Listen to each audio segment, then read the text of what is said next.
I am Inspector, and I solve mystery. Welcome to my new case. I have always trusted clocks less than people, which tells you how little faith I keep in either. The quadrangle at dusk breathed its measured cool over the lawns. Rain had been and would be again, kept in the stone the way memory keeps a sting. A bicycle clicked past. A student hurried through the cloister, with books stacked to his chin as if scholarship could be balanced by will alone. Bells console. They promise sequence where hearts provide only digression. I sat beneath the ash and let a morning crossword nag at me. 5 letters times mistake. I penciled lapse, rubbed it out, wrote it again. The sky was weak tea and the air held paper and damp leather from the library. That tidy warehouse of ghosts. A line of Tennyson arrived without invitation about ringing and years turning, and I let it ring inside while the porter crossed the far lawn like a man uneasy in his own kitchen. If I had been a different sort of man, I might have stayed among catalogues and marginalia and not made a home among endings. Lewis found me before the first star committed itself. He studied my idle hands as if they were an offence. "There's news," he said, "and benches forgive more than inspectors. St. Fritzwide's a fellow and then lifeless set down between us with care." I thought of my clue, how lapse sits within collapse, a syllable fallen out of place. He told it almost plainly. A woman in college lodgings heard the chapel clock strike 12, and then after an interval wrong to the marrow 12 again. Later they found Dr. Edmund Carfax at his desk, glass unemptied, head turned as if listening. "Which woman?" I asked. "A visitor, quiet, the sort who notices clocks," he said. He had written the details in his notebook, which he trusted more than conversation and less than weather. We walked there. The stones returned our steps with reluctant echoes. "What do we have on Carfax?" I wondered in the voice of a man who pretends not to like opera. "Pedagogical enemies," said Lewis. "Preferences sharpened into unkindness. Letters written with knives instead of nibs. Anyone tamper with the mechanism." The clock behaved as clocks do until it didn't. "A serviceable description of people," I said. The porter admitted us with sacristan gravity, smelling of polish and old sermons. The corridor complained underfoot. Carfax's door showed brass better loved than its owner. Inside, the academic grammar I knew too well. Shelves disputing their contents, papers in mild revolt, a decanter rehearsing temptation. Carfax had gone with the ambulance. The living had begun the clumsy tidying that follows the newly dead.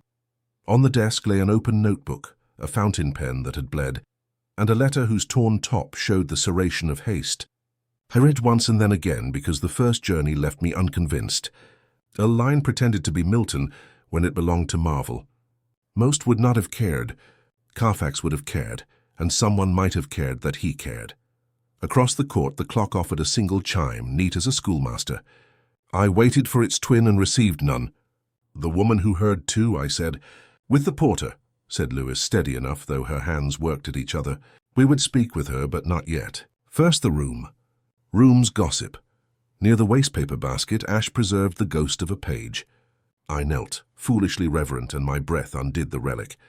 Still, I had seen enough, a serif here, the tail of a G there, the suggestion of couplets. "Time's mistake," whispered the morning clue.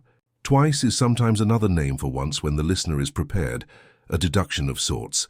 A misattributed poet, a hurried tear, a double chime.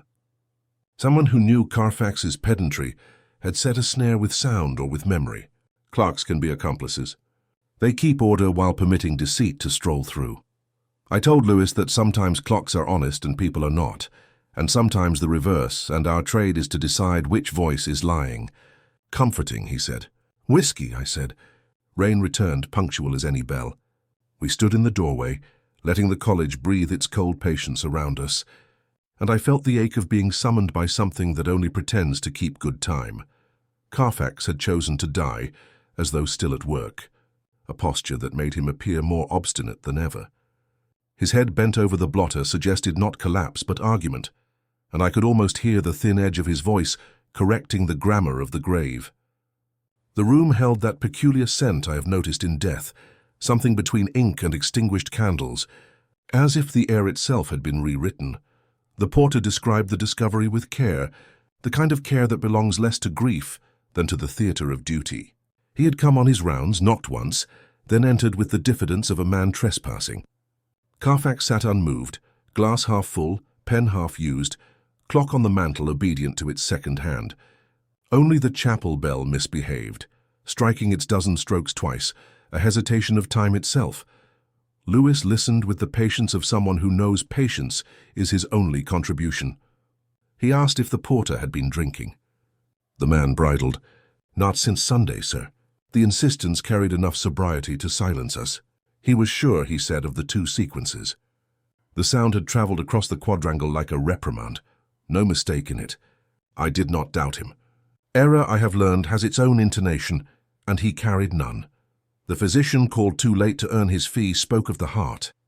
A man of Carfax's years, he said, a man who smoked too much, who angered too easily. It was all within the natural order. There would be no coroner's curiosity. Lewis seemed comforted by this, and even I let the thought idle for a while. The body had gone, carried past the carved arch where rain had begun to trickle, and the desk lay in solitude. Yet I could not be comforted. It was not the face, stiffened in its last argument with breath, nor the glass of port whose surface had scarcely shivered. It was the sound. Bells do not strike twice unless persuaded to. Mechanisms are less perverse than men. Somewhere in that duplication lay either the truth or its parody. I wandered the shelves. Volumes in disputation with each other, Milton elbowing Marvel, Browning pushed against Chaucer. Margins bore Carfax's familiar hand, contemptuous in red, weary in black. One book lay open to a page whose line had been underlined twice. The world is all before me. I wondered whose world had narrowed, his or ours. Lewis asked what I thought. That no man chooses to depart with such tidiness, I said. He called it neat enough. Too neat, I replied. Neatness is often the courtesy of murder. We interviewed two fellows in the senior common room. They wore their sadness like borrowed gowns, ill-fitting and temporary. One spoke of Carfax's scholarship, how it had once been luminous before sourness took him. The other mentioned his debts, his quarrels, his refusal to share references. Nothing of affection appeared, only the civility of obligation. Death had not cleansed him. Still the question persisted. Who heard what, and why did the clock stumble over its duty? I walked to the chapel alone. The tower held its face to the rain with the patience of centuries. I pressed a hand to the wood of the door and felt the faint tremor of its mechanism. To err twice within a minute is not in its nature. A bell is honest metal. It tells only what hand or will instructs. When I returned, Lewis had copied the porter's statement. He handed it to me as though handing over his conscience. I read the words twice. Strike 12. Pause. Strike 12 again. I noticed the word pause underlined. He had written it so because the porter had emphasized it. A pause can be the length of a prayer or of a murder. I told Lewis we would not close the matter with a certificate of natural causes. He sighed the way a man sighs who sees his evening ruined. Still, he knew me well enough not to argue. Carfax's death, I said, is not finished speaking. The clock has yet to explain itself. And until it does, neither will I. Suspects are never presented as such. They arrive as if to a dinner, with careful phrases and hands kept in sight, each one a little too polished, a little too uncertain. Lewis and I met them in the senior common room, a place that smelt of sherry and ink, its leather chairs retaining the shape of long-gone fellows. Rain brushed the mullioned windows with quiet insistence, and the fire labored as if embarrassed to be observed. Dr. Miranda Selwyn was the first to speak, though only because silence had begun to weigh. She was tall, the sort of tall that makes one think of marble rather than bone, and her voice was cultured to the point of disdain. Carfax had been a difficult man, she said, but necessary to the college's reputation. She spoke of him as one might of an unlovely gargoyle on a chapel roof, offensive to the eye but irreplaceable. Her eyes, a cold grey, shifted only when I mentioned the clock. The clock, she said, is not my discipline, which was an answer, though not the one I had asked for. Reverend Piers Latham sat a little apart, his gown looking more like debt than dignity. He smiled often, but the smile dissolved before it reached the eyes. He spoke of Carfax with a preacher's even tone, regretting his passing, praising his scholarship. Yet when I asked about Carfax's enemies, he grew evasive. The man was a perfectionist, he said. Such people gather discontent the way ships gather barnacles. His hands, clasped on his knee, rubbed against each other in small, impatient circles, as though they were rehearsing a prayer or a wager. I suspected both. Margaret Copley entered quietly, secretary in every syllable. She carried herself like a page half-folded, patient, tired. She described Carfax's routine, his habit of dictating letters that shredded reputations with as much ease as paper. She called him exacting, which is a polite synonym for cruel. When Lewis asked if she had remained in his service out of loyalty, she smiled without humor. Out of necessity, she said, which sounded like truth, but truth in fragments rarely satisfies. I noticed her hands were ink-stained, yet her notebook was clean, as though she had copied out something and destroyed the first draft. Last was Nicholas Harcourt, a former student whose presence puzzled me. He was younger, his tie knotted without conviction, his gaze slipping from ours whenever it might have settled. He said he had admired Carfax once, until admiration soured into disappointment. I asked why he remained at the college after leaving its courses behind. He spoke of research, of consultation, of occasional help. It was an answer that wandered without walking. He asked almost idly whether Carfax had suffered, and his mouth tightened before I could reply. Students do not usually inquire into the manner of a fellow's dying. I let conversation meander, which is the only way it reveals itself. Selwyn debated some point of translation with Harcourt, their voices brittle. Latham refilled his glass twice without offering to others. Margaret watched the fire as if hoping it might consume the rest of her evenings. Each had a mask. Each was aware of the mask. Each was aware that I was aware. That is the Oxford condition, secrecy varnished into civility. Lewis leaned toward me afterwards. Which one do you fancy? He meant as culprit, not as companion. All of them, I said. None of them, I said again.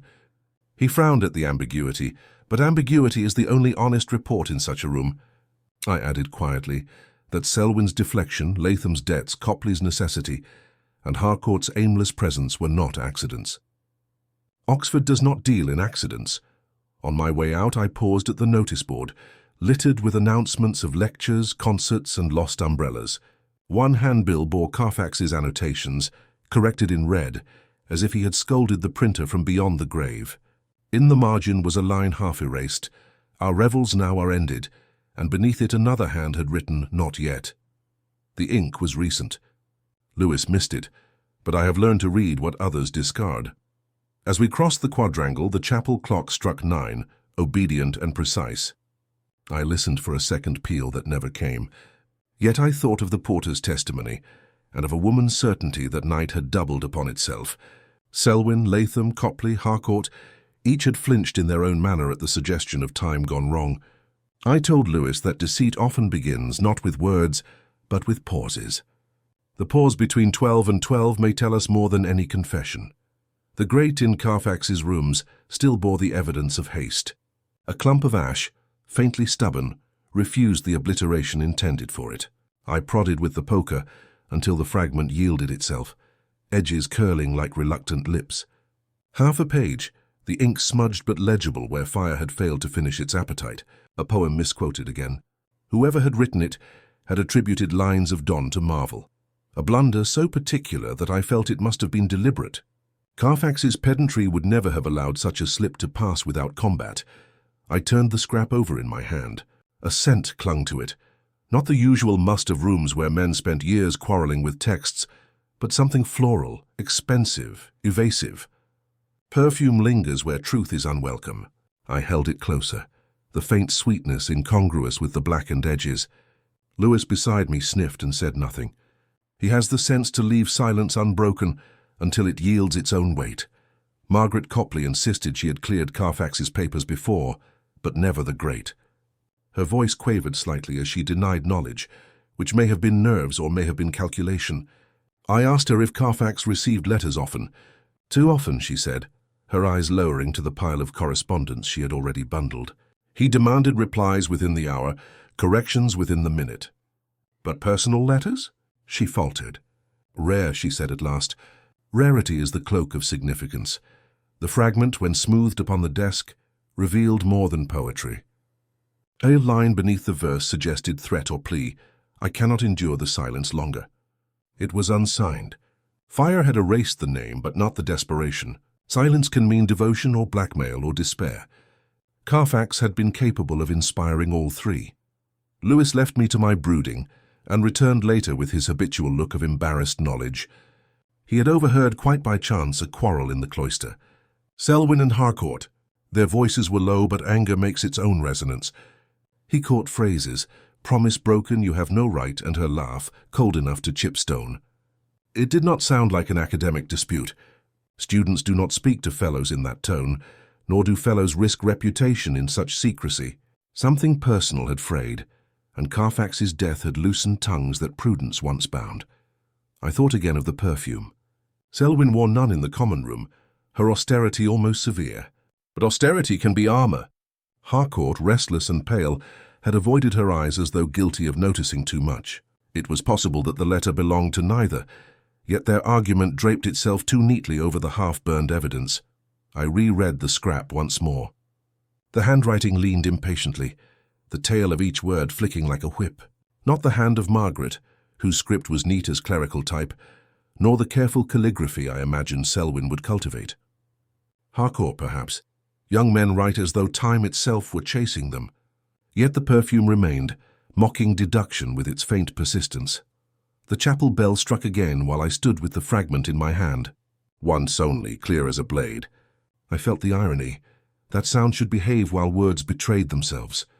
The misquoted poet returned to my mind. Donne, not Marvel. Who would alter authorship? Someone who wished to conceal knowledge, or someone who wished to bait Carfax with an error too tempting for him to resist. Either way, the page carried invitation as much as concealment. Lewis asked if I believed the letter genuine. I said all letters are genuine even when forged. They tell us what their writer desired, and desire is always genuine enough. He looked dissatisfied, but then he often does. We left the room, the fragment pressed flat in my pocket, ash crumbling like memory against cloth. Outside, the quadrangle waited in its usual indifference. I thought of Selwyn's grey eyes, Harcourt's restless glance, Margaret's ink-stained hands, and Latham's smile that never reached belief. Each might have written, each might have burned, each might have loved or hated Carfax enough to set words to fire. The truth was somewhere between perfume and ash, and I had only begun to breathe it. The pub was one of those that pretended not to welcome scholars, but survived on them. Dark beams, low ceilings, pewter mugs polished by neglect. The carpet smelled of beer gone comfortable with its years. I had a crossword folded beside my glass of bitter, and I worried at it the way a dog worries at a bone too old to yield marrow. 7 down, time out a joint, 5 letters. I tried lapse again, then break, then error. None fitted with the intersecting clues, but the phrase had already found its own lodging in me. Time out of joint. Shakespeare's Hamlet, of course, but clocks do not quote Shakespeare. They mistrike, or they are made to. The chapel bell at St. Frideswide's had doubled its duty at midnight, and a fellow lay dead in synchrony with the error. Coincidence, Lewis would call it. Coincidence is the alibi of the unimaginative. Lewis sat across from me nursing lemonade. He read his notes while I wrote letters into little squares. He asked if I believed the porter's testimony still. I told him yes, because no man invents a pause so precisely. A pause must be heard, not imagined. He shrugged, content to let my obstinacy do the work. The crossword offered further temptation. A clue about betrayal resolved into Judas. Another involving a hidden message spelled out altar. Words arranged themselves as if whispering reminders that letters can wound as thoroughly as knives. I folded the page and reached for my drink. The clock-keeper found me there, summoned by a message. Mr. Pennington, small and leathery, with hands that seemed carved from brass. He insisted no fault had been reported. The mechanism, he said, was as loyal as any servant of God. I asked whether a bell could strike twice at the same hour without his consent. He looked at me as though I had questioned the sun. Impossible unless forced, and forced only by man, not machine. His certainty clanged more firmly than any chime. That night I returned to Carfax's rooms, permitted now by the absence of official interest. The grate still carried its perfume-haunted ash, though I had taken the scrap. On his desk I found the diary, left almost carelessly beneath the blotter. The entries were dry, pedantic, dates without music until the last. A line written 2 nights before his death. The hour approaches. Silence will not serve me much longer. No elaboration, no explanation. Carfax had anticipated something. Fear, perhaps, though his hand betrayed no tremor. Lewis read the line over my shoulder. Could be nothing, he said. Carfax always wrote like a man addressing posterity. Perhaps he meant only a lecture deadline. I told him even deadlines do not make clocks stutter. He muttered about ghosts and superstitions. Yet he too glanced at the clock on the mantel, as though it might answer. I copied the entry into my notebook, the words stark in their brevity. The hour approaches. Silence will not serve me much longer. Silence is a word that admits too many interpretations. Silence between two people. Silence enforced by blackmail. Silence chosen out of shame. Carfax had no shortage of enemies to demand sound from him. In bed that night I could not sleep. The crossword grid floated in the dark, its clues unanswered. Time out of joint, Judas altar, words that spoke in sly chorus. I thought of Selwyn's cold deflections, Latham's debts rubbed between his palms, Margaret's necessity disguised as loyalty, Harcourt's aimless presence. Each of them lived inside that diary entry, unnamed but suspected. Silence would not serve them either.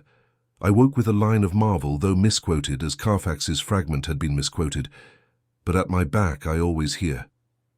Not Time's winged chariot, but Time's doubled chime. Misquotation is rarely innocent. It is a way of signaling knowledge while concealing intent. The clock had been made to falter. The diary had been written to be found. I was being invited, though whether by the living or the dead I could not yet tell. High table has never suited me. The rituals are too polished, the silver too bright, the wine too warm. Yet there I was, set among fellows who spoke in lines half borrowed from their own lectures. Carfax's death had been absorbed into their evening with the grace of habit. A toast was raised to his scholarship, his brilliance, his contribution to the college. But the lips that sipped sherry afterwards tightened with relief rather than grief. They began as they always did with Shakespeare. A quarrel over translation, whether a certain sonnet was better served by literal fidelity or interpretive elegance. Voices sharpened like knives used too often. Selwyn leaned back aloof, quoting a passage as though it required no context, while her colleague corrected her with pedantic glee. Harcourt, strangely at ease among them, muttered his own amendment, and the table rippled with laughter, laughter edged more with derision than amusement. It was Latham who brought the conversation to Carfax. He spoke with that studied sorrow clergymen keep in reserve, mentioning how the man had been difficult, yes, but perhaps more dangerous than difficult. Some debts, he said, are not financial. Some men collect secrets as others collect coins. He paused, let the silence rest, and added softly that Carfax might have been blackmailing one of their number. The remark landed without resistance, like a truth already admitted. Eyes flicked round the table. Selwyn's hand closed round her glass, as if it had grown suddenly fragile. Margaret Copley, summoned for the evening in her role as secretary, looked stricken.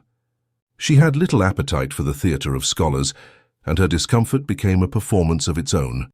Lewis leaned toward me, whispering that she looked guilty. I told him most of the guilty look uncomfortable, but not all the uncomfortable are guilty. Later, away from the ceremony of the table, Margaret asked to speak. We found a corner where the draught carried voices away. She confessed in a whisper that Carfax had indeed threatened her. He had implied her position could be withdrawn, her livelihood erased. She had endured his cruelty for years, but recently it had sharpened, his demands harsher, his letters more wounding. She feared dismissal, disgrace, ruin. Her hands trembled as she told it, and tears glimmered at the edge of restraint. Lewis, kind-hearted, took it as near confession. He scribbled in his notebook, as if recording the very words of guilt. I, less satisfied, watched her eyes. They flickered too deliberately towards sorrow, her pauses timed like punctuation. The story was true enough, but it was too neatly placed in my hands, like evidence arranged upon a desk. Carfax may have threatened her, but Margaret had repeated the lines as if rehearsed, the neatness of her despair betraying something contrived. I asked what she had done with his threats. Nothing, she said. She endured. I asked whether she had ever considered removing him from her life. Her silence was too long, then too short. Lewis underlined it in his notes. I drew instead a question mark. The fellows returned to their arguments, voices spilling into the corridor. One laughed about Carfax's obsession with Milton, another muttered that his lectures had grown intolerable. Contempt shone more freely than respect. In the echo of their words I heard not grief but relief. He was gone, and with him the shadow of his sharp tongue. Still the scent of Margaret's confession lingered with me. Too ready, too precise. A red herring offered to a man who enjoys fish. I left the hall with Lewis at my side and told him not to trust neatness. Murder is rarely tidy, though its suspects often wish it to appear so. The library after midnight is less a room than a condition of the soul. Stone dust, the slow exhalation of centuries. I had wandered there, restless, pretending to search for Carfax's marginalia, though in truth I wanted silence more than evidence. The lamps glowed faintly under green shades, and the smell of paper, dry yet strangely alive, wrapped itself round me like a reproach. It was then I saw her. Dr. Miranda Selwyn, tall even in sorrow, standing by the long oak table where manuscripts slept beneath glass. Her shoulders bowed, her face turned toward an object she held in both hands. I stepped back into the shadows and let the shelves conceal me, guilty of the voyeur's instinct. She was weeping, though quietly, as if unused to permitting tears. The thing she studied was a photograph, small, sepia, fragile as memory itself. Her fingers trembled but did not let it go. I might have announced myself, but something in her posture forbade interruption. I watched a moment longer, then withdrew, leaving her to the darkness. A detective's habit is to observe without mercy, but a man's habit is sometimes to look away. That night both habits quarreled in me. The next day I returned with a purpose less vague. The archives of the college, poorly catalogued, offered their brittle folders.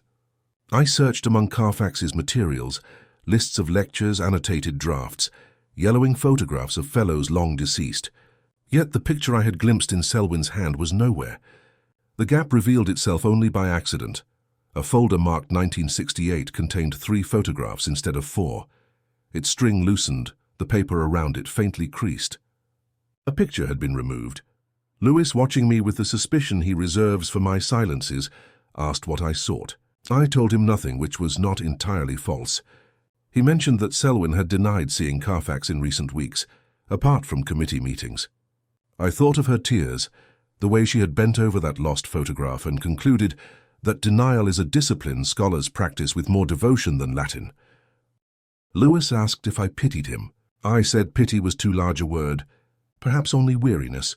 Latham had traded silence for silence, and both had condemned him.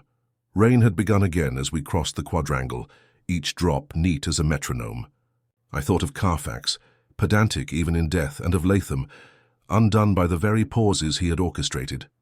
Oxford closed around us, cold and patient, and I wondered whether justice was ever more than another kind of silence. The case was concluded in the way cases are, without triumph, without ceremony, only the closing of a door that had been left ajar too long. Latham's confession had settled the matter, though settlement is never the same as peace. Carfax was gone, the fellows resumed their quarrels, and Oxford resumed her measured breathing. Rain polished the quadrangles, and the bells rang once properly. Obedient to their order, I found myself on the final evening, seated opposite Miranda Selwyn in a modest drawing room borrowed from the senior common room. A fire struggled against the damp, and 2 glasses of whiskey stood between us like referees. She had asked to see me, and I had agreed without hesitation, though I told myself it was courtesy. Courtesy is the disguise of longing. She thanked me in her careful, elegant way for sparing her name. Carfax had known of her past attachment, no scandal, only the intimacy of 2 scholars who had read too much and confessed too little. He had used it lightly at first, then more sharply as a reminder of her vulnerability. She admitted as much without shame, only a weary honesty. If it had been made public, she said, it would have reduced everything I have built to a footnote. I told her truthfully that her reputation remained intact. The scandal belonged elsewhere, to Latham, to the porter, to Carfax himself. She inclined her head, accepting the verdict without gratitude, without joy. Scholars know too well that survival is merely postponement. We drank slowly. Her face was touched by lamplight, her eyes still grey, still unreadable. I asked if she missed Carfax. She paused, the pause longer than honesty required. I miss the arguments, she said. Not the man. Then, after a silence, perhaps I miss being noticed. I wanted to tell her she was noticed still, more keenly than she guessed, but I let the words remain where they belonged, in silence. We spoke of poetry, as though to distract ourselves from endings. She quoted a passage of Marvel, the lines about Time's winged chariot, and she quoted them correctly. No hesitation, no blunder. I felt the echo of the burned letter, the misquotation that had lured me toward truth. She had set it right with a precision that was not ostentatious but natural, as if correctness were her native tongue. The sound lingered, delicate, like perfume half-remembered. Lewis would have called it nothing. He would have said words are words, lines are lines, but for me the detail carried weight. To quote rightly is not merely to remember. It is to reveal one's fidelity, to declare an allegiance to order in a world that prefers disorder. In her voice, correctness became both proof and distance. I asked if she ever tired of scholarship. She smiled faintly. "One cannot tire of breathing," she said, "only of being alone while breathing." The remark was almost careless, yet it settled in me with an ache. She had given me, perhaps without knowing, the line that would follow me long after the case itself was forgotten. We finished our glasses. She stood first, tall as ever, her composure restored. She thanked me again, softly this time, and walked toward the door. I watched her go, knowing I would not follow. To follow would have been folly, and folly is a younger man's privilege. The clock in the hall struck once, correct, singular, untroubled. I listened with too much attention, waiting absurdly for a second echo that never came. There is no second strike for men like me. One is all we are granted. Outside, Oxford lay drenched and luminous, her stones gleaming as if rinsed of guilt. I stepped into the rain with the taste of whiskey still on my tongue and the faintest trace of marvel in my ear. She had quoted it correctly, and that detail lingered longer than her presence. Alluring, unreachable, exact. The night I left St. Fridarswyde's, the rain had returned with its old insistence, stitching the quadrangle into a quilt of silver threads. The stones glistened, resigned to centuries of damp. I paused beneath the archway, reluctant to go, as though the case still held something unspoken, though I knew it had said all it would. Lewis trudged beside me, his coat pulled close, his expression that mixture of loyalty and doubt I had long grown used to. He muttered about trains, about the lateness of the hour, about beds waiting elsewhere. Practical matters, the ballast to my drifting thoughts. It was then the chapel clock stirred, its hammer falling with the grave certainty of tradition. One stroke only, clean, unhesitating. No echo, no repetition, no trick of pause.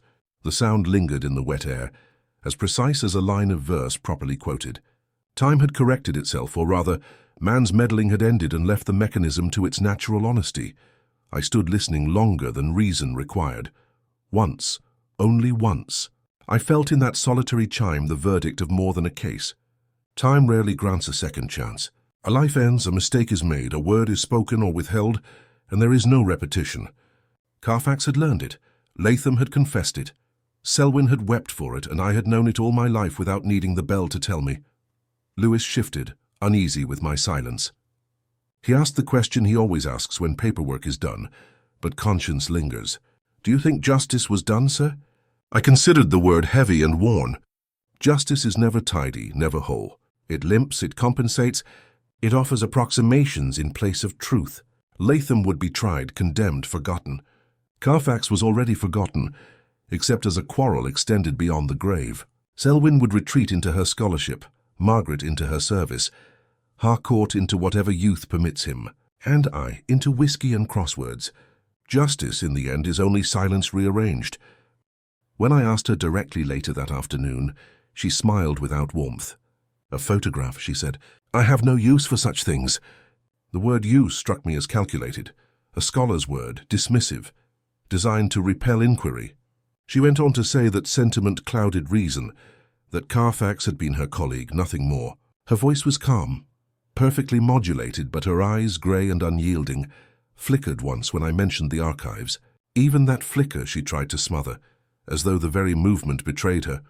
An old entanglement, perhaps romantic, perhaps only intellectual, seemed to stir beneath her deflections. The missing photograph spoke with louder eloquence than her words. Why take it if not to hide what it showed? And why weep if she truly believed it irrelevant? I confess my own mistrust extended not only to her but to myself. She possessed that severity I have always found dangerous, the kind that stirs attraction where one expects only rivalry. Her wit was keen, her detachment finely wrought. Yet behind that armor I had glimpsed vulnerability, and it unsettled me more than her coldness ever could. I wondered if I wanted her to be innocent simply because I wanted her.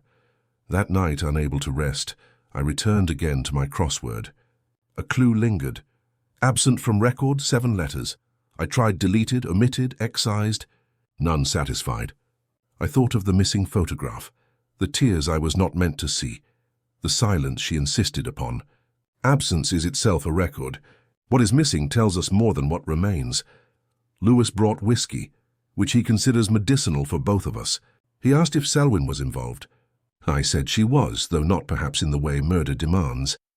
He frowned, baffled as ever by my taste for ambiguity. But ambiguity is all we have until the clock strikes clean. The rain thickened outside, Oxford cloaked once more in its habitual damp. I let the glass warm in my hand, and thought of Selwyn's tears falling in the library's half-light. She had hidden a photograph, but not herself. And I, cursed with both suspicion and longing, mistrusted equally her silence and my own desire to believe it. The solicitor came with a briefcase too polished for the weather, and a face that had rehearsed discretion into permanence. He unfolded his documents in the master's study. The fellows gathered like mourners who hoped for good news. Carfax's will, recently altered, left his modest estate not to the college, as tradition and expectation dictated, but to an unnamed former student. The room thickened with speculation before the words were complete. Lewis leaned toward me, whispering the obvious, "Harcourt." I nodded, though nodding meant nothing. The young man had appeared too often at Carfax's side, his presence tolerated with the condescension afforded to stray dogs. And now apparently he was heir to what little Carfax had possessed: books, debts, a few shares in a publishing house, and the residue of an obstinate life. The fellows bristled. Selwyn raised an eyebrow as if to suggest impropriety, while Latham muttered something about misplaced charity. Margaret Copley sat with her eyes lowered, a faint tremor at her lips as if she too had suspected. Only Harcourt, summoned to hear the reading, looked stricken. Gratitude fought with guilt upon his face, neither winning. After the gathering dispersed, I found him alone in the cloister. He stammered his innocence before I had accused him. Carfax had once been his tutor, he said, and had encouraged him to pursue research when others had dismissed him. He owed him everything, though recently their friendship had cooled. He denied knowledge of the will, denied any expectation of inheritance. His words tumbled out too quickly, a flood that eroded their own conviction, yet his alibi, when checked, was inconveniently sound. On the night of Carfax's death, Harcourt had been in the company of another fellow, attending a dinner across town, noted in the guest book, vouched for by a half-dozen witnesses. Lewis, practical as ever, took this as sufficient. But I mistrusted sufficiency. An alibi can be as deceptive as an accusation. Both are constructs designed to soothe.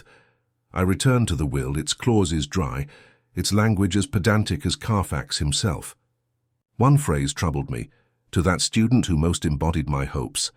It avoided names, avoided clarity, and left the solicitor to confirm that supplementary instructions, sealed, had been filed but never retrieved. The identity remained unrecorded. Harcourt was the obvious candidate, but obviousness rarely pays out in truth. Lewis, reviewing the evidence with the earnestness of a schoolboy, argued that money often motivates murder. I agreed in principle, but not in practice. Carfax's modest holdings would hardly tempt anyone to risk the gallows. And yet, his books, his letters, his reputation, those might carry weight for someone who had tethered ambition to him. The will's revision spoke less of generosity than of calculation. To leave one's estate to a student, unnamed, was a gesture designed to provoke envy, suspicion, division. It was as if Carfax had intended to sow discord beyond the grave. That night, I puzzled over the document, its wording mingling with my crossword grid. Clues intersected in peculiar ways. Inheritance fitted with trap. Student aligned with error. The more I studied, the less I believed in coincidence. Carfax had been too clever, too cruel. He had left behind not a gift, but a puzzle, one that pointed towards Harcourt with such insistence that it could only be a misdirection. Lewis asked me what I thought. I told him that red herrings are most convincing when they satisfy the intellect, but not the intuition. My intellect told me Harcourt benefited. My intuition told me he had been led into the role of suspect with theatrical precision. Carfax, or his killer, had arranged this little drama with care. The will was less a testament than a trap, and I had no intention of stepping neatly inside. I returned again to the fragment rescued from Carfax's grate, its edges browned, its ink bleeding into nothing. Half a letter, half a confession, half a poem. I smoothed it beneath the lamplight, as though coaxing it into speech. The line claimed Milton, yet carried marvel. Not a casual blunder, not the slip of a weary hand. Deliberate. A misquotation is a message when the audience is chosen. Carfax had built his career on the correction of error. He lived to annotate, to cross through, to sneer at mistakes. Few dared bait him with such things, and fewer still enjoyed it. One man, however, had always made a sport of pricking Carfax's vanity. The chaplain, Reverend Piers Latham. They had sparred in print on panels across the dining hall. Carfax with his precision, Latham with his sly irreverence. I had heard once, years earlier, the chaplain toast. Him with a mangled Virgil, laughter bubbling at Carfax's expense. It had been cruel but effective, and Carfax had sulked for days. Now I held another such mangling in my hands, a parody of scholarship, concealed within desperation. Whoever wrote this had intended Carfax to bristle, to respond, to be drawn out. The words I cannot endure the silence longer pressed between the lines of misattributed poetry. Silence. That word again, appearing in Carfax's diary, surfacing in his letter, echoing through the corridors. Silence that was no longer patience but menace. Lewis found me late, hunched at my desk with whiskey abandoned to one side. He asked what I saw in the scrap. A quarrel disguised as literature, I told him. He frowned, unused to quarrels that could not be drawn in fists. I asked what he knew of Latham. A clergyman of debts, he said. Cards, horses, whispers of unpaid accounts. A man of honor in the pulpit and of calculation elsewhere, which is another way of saying a man accustomed to disguises. I returned to the sound of the clock in my memory. 12, then a pause, then 12 again. A moment wrong to the marrow, the porter had called it. What if the clock had not stumbled but had been made to seem so? An alibi built not upon presence but upon echo. Strike 12 once, then again, and let the listener swear to the absurdity, while somewhere else, unwatched, unsuspected, the deed was done. I walked the quadrangle alone. Rain sharpened the air. The chapel tower loomed indifferent. I pressed a hand against the cold stone, listening not for chimes but for what might be arranged around them. Sound carries differently in Oxford courts. One bell becomes two, one echo becomes confusion. Her clever man could shape an alibi from resonance, leaving others to dispute their own ears. Back in Carfax's rooms, I laid out the fragments again. Words, letters, ashes. I recalled Latham's hands at high table, rubbing against each other, restless, rehearsing. I recalled his sly suggestion that Carfax had been a blackmailer. Such candor often conceals a diversion, and the misquoted poet lay like a signature beneath it all. Lewis insisted the evidence was still too thin.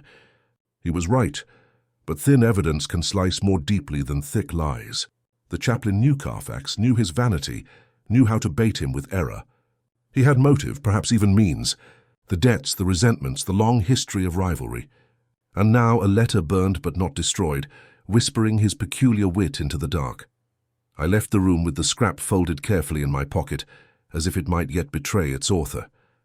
The night was heavy, the streets quiet, and in my mind the bells struck again. 12, pause, 12.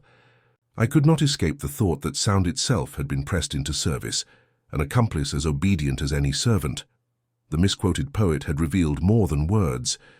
He had revealed intention, and intention once glimpsed is rarely wrong. Latham received me in his rooms with the courtesy of a host who knows the guest has come to end the evening. He poured whiskey into glasses already waiting, and his smile, polished and weary, made no attempt at resistance. Clergymen, I have learned, do not fear confession. They only resent being made to deliver it outside their own pulpits. I set the fragment of the letter on the table between us. His eyes flickered downward, then returned to mine. He did not ask how I had found it.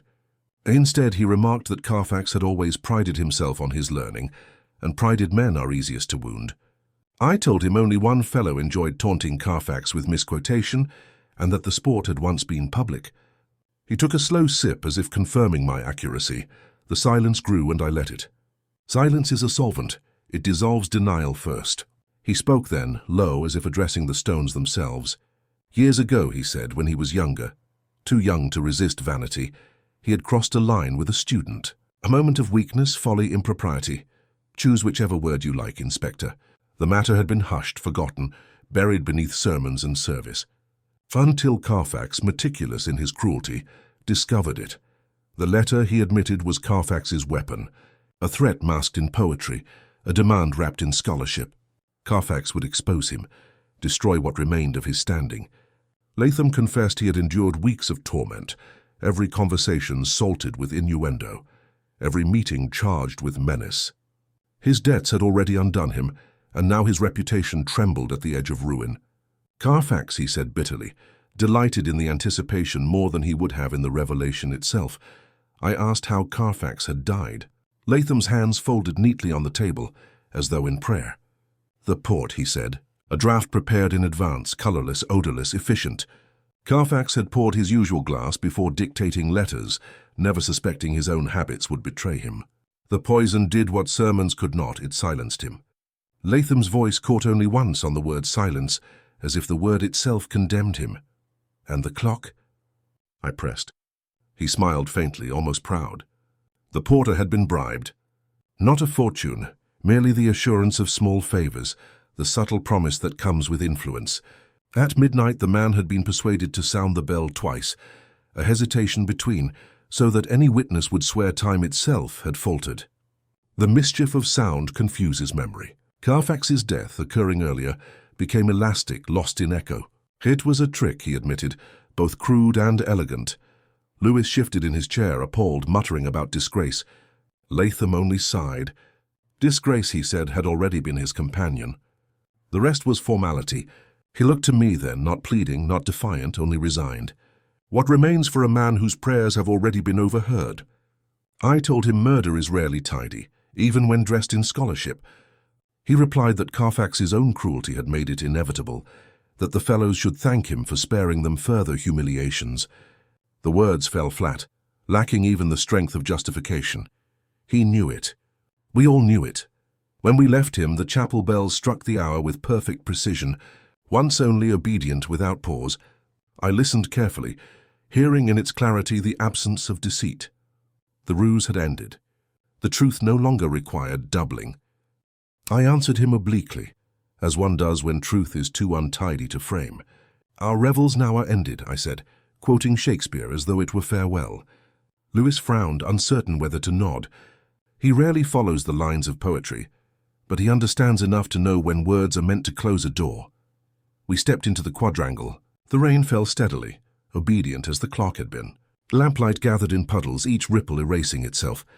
The college lay hushed, its windows blind, its secrets once again folded into the patience of stone. Lewis pulled his coat tighter and hurried on, while I lingered a moment longer. The bell's solitary chime still hummed in my ears. I thought of all the pauses I had misused, all the silences I had failed to break, all the women whose eyes had lingered a moment before turning away. The clock had spoken with a finality I could not contest, once and never twice. I followed at last, letting the rain settle into my shoulders, the taste of damp stone on the air. The quadrangle closed behind us like a book returned to its shelf, unread but no longer open.